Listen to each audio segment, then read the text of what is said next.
Hi, welcome to Far From Eden. I guess today could be looked at like the second part of a two-part series. Yesterday, I looked at the original Hot Crazy Matrix. I had seen it before, but it was before I was red-pilled. So when someone suggested it in the comments to me, I thought this would be a really good idea. Let me look at this again and see it with new eyes. And first of all, you kind of, as a woman, you get over the shock of, oh my gosh, they're categorizing us and ranking us and rating us and everything. Like, I wasn't offended by it when I first heard of it, but I was surprised by it. Just never knew that's what men did. And then this next time, it was more like, oh, I know why they're at least a 4 crazy. And I know why, the hotter they are, the crazier they are. And I get it. And so we went into that on yesterday's video. And of course, just like somebody suggested that I do that original, in the comments of the original, somebody else suggested that I watch Hoe Math's version of Crazy Hot Matrix. I had already planned to do that because I am a total fangirl of Hoe Math. I think he's a genius. I think the way he categorizes stuff, he's delightfully male. I wish more women could appreciate who men are, because I realize there are bad ones, of course, but you guys are pretty cool. Like, you're pretty interesting and good, and there's a lot to enjoy about you, a lot more than your paycheck, and the fact that you can, I don't know, fix the sink or whatever, There's so much to appreciate, and I appreciate Hoe Math's mind and his ability to categorize and rank and organize and things like that. And I feel bad for him because I feel like it must be very difficult to navigate the landscape of an abundance of emotions and feelings and overreactions and and all of that. So we are going to see. I'm going to see. You guys have probably already seen it. But I'm going to see, what did Hoe Math do with the Hot Crazy Matrix? What did he add? I'm so excited, you guys. I'm so excited to see what he did with it and what he's adding to it. And if there's anything that the women are doing that he's talking about, hopefully I can womansplain what the females are doing, or why, or all that good stuff. Okay. I think I've already had the technical difficulties. Well, I'm jinxing myself if I say that. So we will go ahead. Introducing the Delta Hot Index, based on the Hot Crazy Matrix. I have been called upon to evaluate this chart from before my time. The universal Hot Crazy Matrix is a visualization of how men evaluate women as partners by plotting their hotness against their mental instability. The original creator has decided that there are no women below a 4 in craziness, which may be true but is not statistically useful, and this divides the chart into 6 zones: the date zone, the fun zone, the wife zone, the danger zone, the no-go zone, and finally the unicorn zone, where we place all the women who are above an 8 in hotness and below a 5 crazy. Rare indeed. I have some major disagreements with the Crazy Hot Matrix, which I have replotted into the Delta Hot Index. Pause to read if you want to really confuse yourself before I explain it. First of all, here's what I like about the Hot Crazy Matrix. Number 1, it's directionally accurate. Men will date crazy as long as she's hot.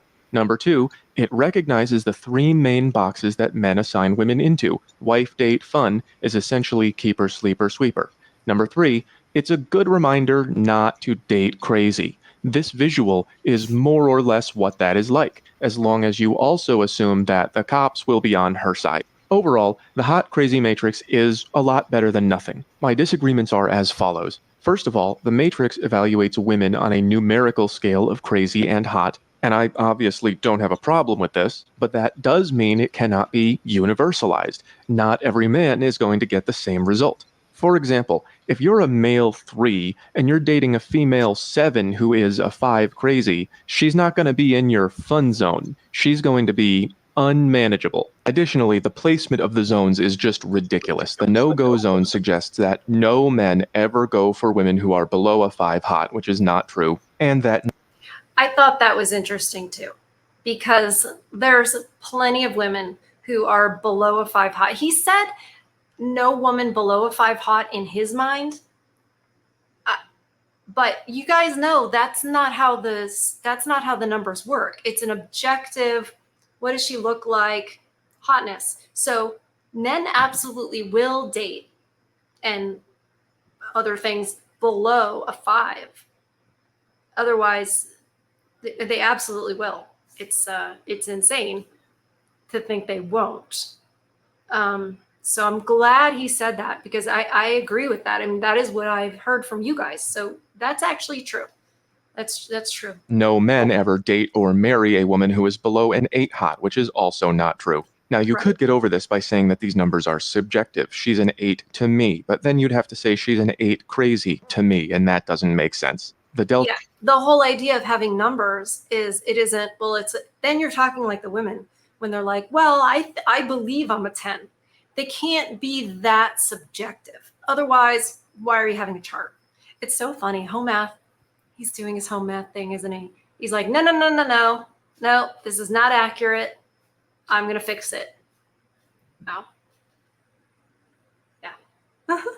The hot index solves this problem by making everything relative. She's either the most crazy possible or the least, and she's a lot more attractive than you or a lot less. I have plotted the zones from zones onto these zones, and I have also made a stupidity index for how women evaluate men. These dynamics are, of course, backed by research. Sometimes I do a lot of reading to make my content, and I need all the help I can get. If you want help understanding more things faster, you should try Shortform, the sponsor of this video. We live in the information age, which is a misnomer. Shortform makes the world's bets and get a free is for you. Focusing on mate value differences, they found that low to all that information. In studies by Buss and Shackelford, Brown and Moore, and Kirshner, Figueredo, and Jacobs, focusing on mate value differences, they found that lower mate value individuals chronically anticipate infidelity, which leads to behaviors like short-term mate guarding. So in other words, higher mate value individuals are less likely to be chronically concerned over infidelity. This matches with the finding that individuals with a greater mate value are more likely to report an intention to commit an infidelity. This matches with narratives from my work. When there are mate value differences, the less valuable partner is likely to experience anxiety. Here's a first-hand account from a popular video of mine. A relationship truly only works when a woman settles for a man that she considers mid. That would be, of course, mid-women settling for mid-men. I used to talk so much about girls who settled, and now I hope to become one. She used to reach out of her league, and now she is aging, so she hopes to grab somebody on the way down.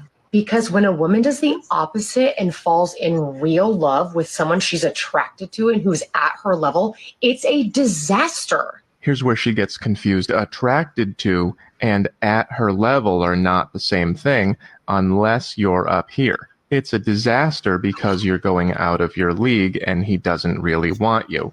That's when the power dynamic and balance gets thrown off kilter because the man doesn't hold her on a pedestal. She also added this text. Pause to read my translation. And that makes her feel crazy, delulu, out of control. So she's basically talking about her history of trying to lock down men who don't want to be locked down by her. And therein lies the utility of the Delta Hot Index. It tells you when you're starting to get in over your head. So the Hot Crazy Matrix is prescriptive. That means it tells men what they should look for. If she is this hot, she has to be less than this crazy. But the Delta Hot Index is both prescriptive and descriptive. Not only should you aim for a more stable zone, but in reality, as your attractiveness decreases relative to your partner, you become quickly less likely to have a stable relationship or any relationship at all. And okay, he's going really fast. This is more helpful, absolutely more helpful. This is something that men, I would say, in theory, this is helpful to men. But unfortunately, the crazy is so out of control in our society with the power of the state behind it, whether it's like you said, the cops will be on her side or a family court judge will be on her side. Not as much anymore, but still, it's still by and large going to benefit the woman. You know, this can't really account for that, I don't think. How can it? You know, but it's like all good theories. But then in reality, you go, they're all really, really crazy, destructive, and they're all very likely to, like the man in the original video, they're very likely to jump around on this graph, depending on their hormones, their stage in life, and their circumstances. Women are way too influenced by things that happen. They're very reactive in that way, and that's not so good. So let's keep going. Now that I've had my brain needed a chance to like absorb and just pause. Sorry, you guys. I am a woman. Sometimes men will comment on here like, get to the point. Oh, I'm like, I'm not a guy. I'm not a guy, and I'm not the Daily Wire. And as your attractiveness increases relative to your partner, the less you will feel committed to the relationship. It's also important to point out that these attractiveness differences do not cause your partner to be more crazy or stupid.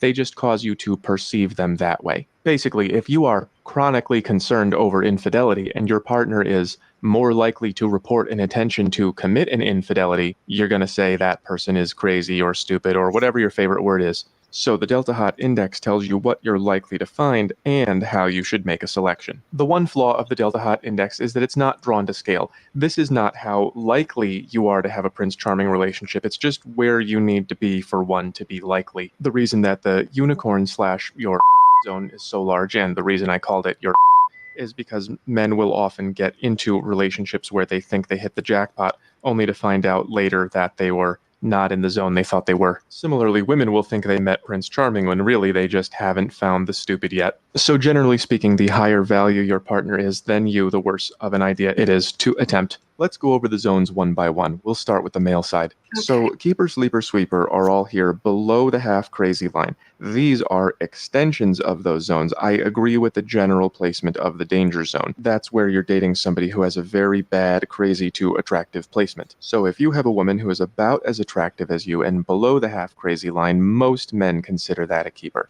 If she gets a little bit less attractive, as you can see, the amount of crazy that's tolerated cuts off pretty fast before entering an inferior zone. Basically, if the man has higher value but the woman is acting like she has higher value, it's like, whoa, let's slow things down a little. So crazy actually matters a lot, even if you are dating somebody who is on your level or even a little. Hold on. He said the key phrase, crazy actually matters a lot. Yes, because that's what takes your stuff, takes your freedom, takes your kids, ruins your life. So that's why men go MGTOW. That's why they do the passport bro. Because the crazy is just overwhelming. Somebody should take a giant red marker and just and be like, none of it. I hate that. Somebody in the comments said that I was cynical. Am I? Or do I see what's real? I get it. Okay, I will tell you right now. There are good women out there. Hold on. But there's no way to know which ones they definitely are. And there's no way to know if they will stay that way. Those are two things. You don't know. Is she hiding her crazy? Because we can hide it. We can keep it under control. And anyway, it's a whole different topic. I don't want to get derailed based on that. But the crazy is super important, and you cannot just think it's fine. One more thing about that. Men with the pump and dump. first of all, obviously, as a Christian, I don't think that that's a good idea. But even aside from that, if you think you're safe doing that, you are lying to yourself. You can get false accusations. She can figure out a way to get pregnant by you. She can catch feelings for you. You know? So you're not safe just doing pump and dump. You're not even safe just doing pay to play, because they catch feelings too. They make false accusations too. They sure do. They're still women. Anyway, sorry. That's my. So yeah, am I cynical or am I a realist?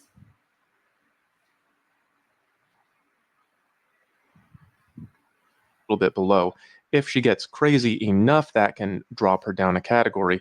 And if she keeps going, she can become a sweeper level, let's not tell people about this kind of choice. Partnerships in this area can have the woman be significantly more attractive than the man, but only as long as he is a little bit deals with her being very crazy. Happy wife, happy life. Partnerships where the woman is a lot more attractive than the man usually have a whole lot of tolerating going on, unless the man has some kind of invisible value that equalizes the attractiveness. The unicorn zone here, which I also called your is a lot larger than on the hot crazy matrix. This is again due to the delusion that an average man could have a 7.5 in his fun zone. I believe that the no-go zone on the hot crazy matrix is entirely too large, and I think that men need to admit that they will go significantly less attractive than themselves as long as they stay on their best behavior. You don't want to be in here. The danger zone is basically where you have somebody who is not appropriate to show to your friends and loved ones, but she does not agree. The no-go zone begins where no matter how much you are on your best behavior, if you don't have some degree of attractiveness, nothing's going to happen. At more extreme ratios of hot to crazy, we enter the homeless zone, which speaks for itself. So yeah, these are not exact measures, they're just general guidelines. For example, a man might have a keeper who's over here,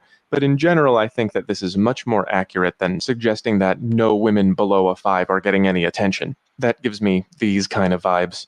Okay, moving on to the female side. In the same way that men will characterize difficult women as crazy, whether they are or not, women will sometimes characterize difficult men as being stupid, whether they are or not.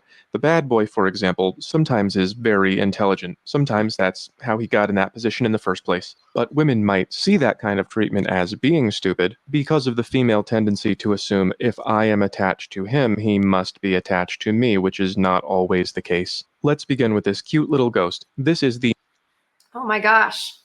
We do think that if I'm attached to him, he must be attached to me. Yeah, like I said, I just said it. Women will catch feelings. And when that happens, when they catch feelings, guess what? They assume you are too. And if you don't, something's wrong with you. And you better get those feelings. Like we're going to try to push you and force relationship, right? Like somehow you owe us. That's how you get the bunny in the pot, to quote the original Hot Crazy Matrix guy. Yeah, women do think that. And it's evolutionary.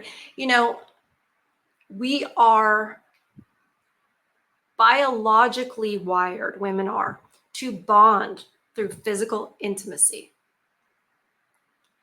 No matter what the chicks on the whatever podcast say, we are. And so even when they've had multiple partners, sometimes they will catch feelings. They will feel like, well, he's sort of, I don't want to say purchased me, but he's claimed me by having this physical intimacy with me. So he owes me. I honestly think that our brains are wired to think like that. The species should continue to flourish and make more of ourselves. And to do that, women should bond with the person that they're doing that with and be attached and loyal. So it gets real confusing when there's all this promiscuity. And that was the first video that I reacted to with Hoe Math was all the promiscuity in women and how it's basically destroying society. It is. So anyway. The not people zone, you'll notice that it's much larger than the homeless zone, but this is again not to scale. Most men are in here for most women. And that is, of course, because this is how women tend to see men that they do not know. A lot of them are just invisible. Your mileage may vary. You'll notice that there are two mistake zones, a good guy mistake zone and a bad boy mistake zone. This one is for men who seemed like they were going to be a lot nicer, and this one is for men who seemed a lot cooler at first. That's usually reserved for guys who are fake. Women also will date the bad boy, and he seemed like he was going to be a lot nicer. He also seemed like he had more potential. I don't know what it is with women thinking they're going to get a fixer-upper, right? That the woman is going to somehow find this diamond in the rough fixer-upper, and it might be because we're supposed to speak encouragement and confidence into our men. But we're not supposed to find the losers to do that. Like, don't go find a felon who, does like fraudulent checks or whatever. Like, that's not the guy. No, you get a hardworking man who's, goes every day and does his job. That's who you encourage. That's who you believe in. You don't go and find some actual loser and then get upset and be like, oh, it was a mistake. No, it wasn't. It was a mistake. I mean, come on. You can call it that. But isn't that belittling it? Aren't you belittling it? Well, of course, because they're allergic to accountability. Taking competence and confidence. The creep zone is on the tail end of this. That's for guys who were always significantly less attractive, but made more of an effort to be nice, which is creepy if you're not attractive. The friend zone goes all the way down to minimum. If you treat a woman the way she wants to be treated, which she would consider the opposite of stupid, she will keep you around in this zone. You will notice that the husband zone skews a lot more unattractive than the keeper zone. Women will often date or marry men who are 1 or 2 points below them because they make up for the lack of attractiveness with extra niceness. That dynamic is how we keep civilization. Extra money and security. Security. Niceness? I mean, maybe. He'll do stuff for her. He'll allow her to just quit her job and become a life coach or something. I guess if that's niceness. He's nice enough to pay her bills. Going, and also why I think we're in trouble right now. To make it into the husband zone, you have to be significantly less stupid than average. If she can't show off your looks, she has to at least be able to show off the way that you treat her. You can also be somewhat stupid in the Prince Charming zone as long as you are more attractive. And in my opinion, if you Okay, you need to stop. Women need to not be concerned with showing off their husband or the person they're with. I would say that's a giant red flag. If you're with a woman and she's concerned, and I know you're like, well, that's all women. Well, then none of them are okay. Because if she's that superficial that it's like, oh, I need to show off your job, or I need to show off your looks, or I need to show off the way you treat me. And I get it that we do that. But that it just can't be. You've got to step back from women who they put everything on social media. They have all these girlfriends. It's just a recipe for disaster.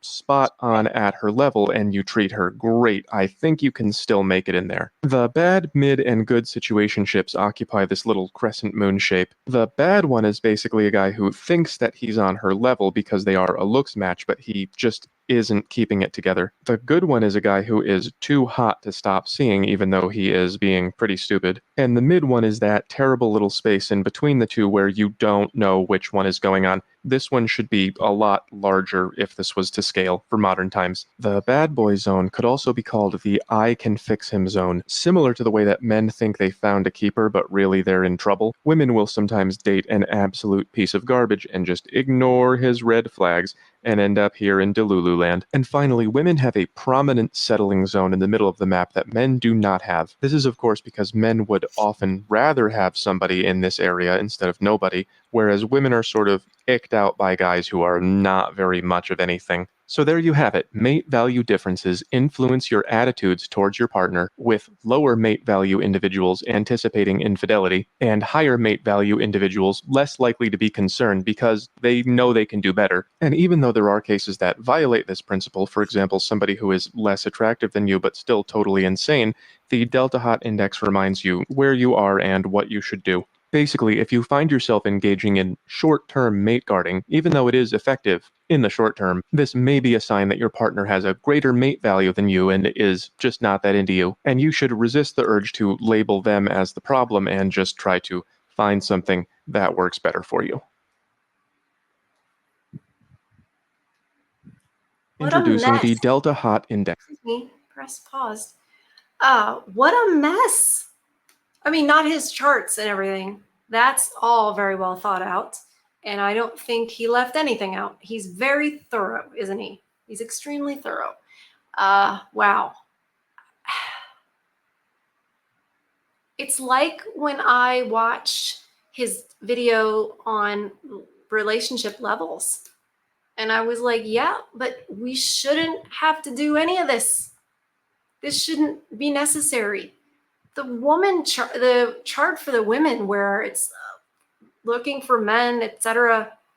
First of all, two things. Here's my chart.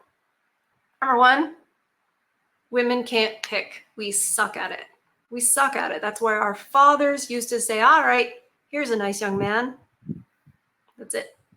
Number two, men are the prize. Men are the prize. And you guys don't act like it because society has tilted it the other way. You're supposed to get down on your knee, and present an engagement ring to her. That's supposed to be a certain, however many months salary or whatever ridiculous thing. It's stupid. Don't get on your knee for anybody. Don't get on your knee for any woman, especially when that's supposed to be the beginning of your life together. You are starting on your knee. You are starting in the submissive position.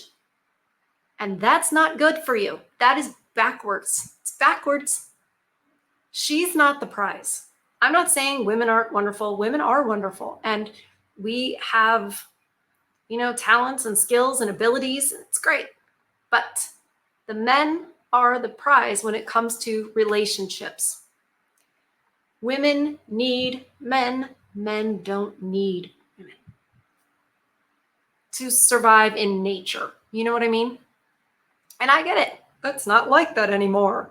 Oh, Aaron, it's not like that anymore. Why do you have to act like it's... Because all of this is fakery. It's all propped up to make you think that, God's laws aren't there and aren't real. That's all it is. And men should... It would be wonderful if men could just all of a sudden turn the tables and be like, no. If she has any tattoo, veto. If she has piercings besides, very, conservative, like earrings, no giant hoops and stuff like that. Any other piercings, septum, veto. Weird Kool-Aid hair, veto. Short hair cut off, it's very masculine, veto. In Deuteronomy, it says that's an abomination for a man to dress like a woman and a woman to dress like a man. I'm just saying. As far as her appearance, you can tell a lot by how she presents herself. I'm not saying it's got to be a woman who always wears just a dress, but you can tell a lot. We had a discussion in the chat last night about tattoos and how it should be a veto. And I get it, but they all have tattoos nowadays. Yeah, they're all veto. They're trauma stickers. I want to make a list of no, red flag that you can't get past. There are so many. And men need to just be weeding them out. Just weeding out women. Nope. not just trying to get whoever, not doing that shotgun effect of just anybody. I'll take any date, whatever, anybody. No, you're better than that. You deserve more than that. And if you can't have better, then just don't. Just go on strike. Like the MGTOW is. I mean, that's basically just going on strike from having relationships with these women that don't value men, don't appreciate men, don't respect men. They're not wives. They don't want to be real mothers. And that's fine. That's fair. You can hate it. The women can hate it all they want, but it doesn't change what the men want and what the men think and believe. And, the fact that we need all of this to explain relationships just shows me those two charts are like, we're done. You can't, there's no way to know. And a woman, like we said, she'll jump around on that chart. She'll jump around from 10 years, 10 years of excellent data points, all in the sweet spot, right? And then one thing happens and boop, Crazyville. There we are.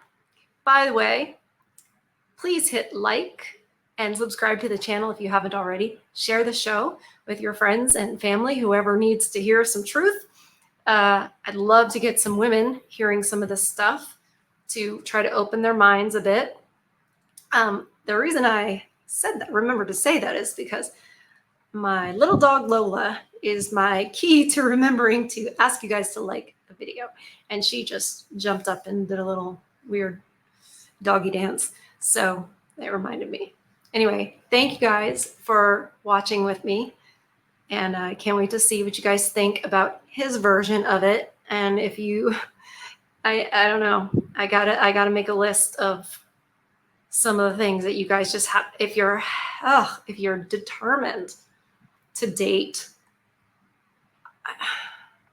if you're determined to find a wife, because I don't want to help men just date, because I don't think dating is a good thing. I don't think it's a beneficial thing to society. I think, no, not government marriage, no, but long-term committed relationship under God, promising each other, promising God and each other. I believe in that. I don't believe in government contracts for marriage. I don't think the state has anything to do with it, shouldn't have anything to do with it. So I believe in those relationships, but I do not believe in dating and anything where you breaking up is expected. So I do need to make a list, though, of things you just absolutely need to say, no, I'm not dating that. And things you need to ask before you ever go on a date.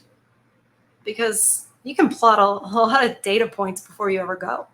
So anyway, love you guys. And hope that you have protected your peace today. I hope that you have fed your souls today. And I'll see you guys on the next one. Bye.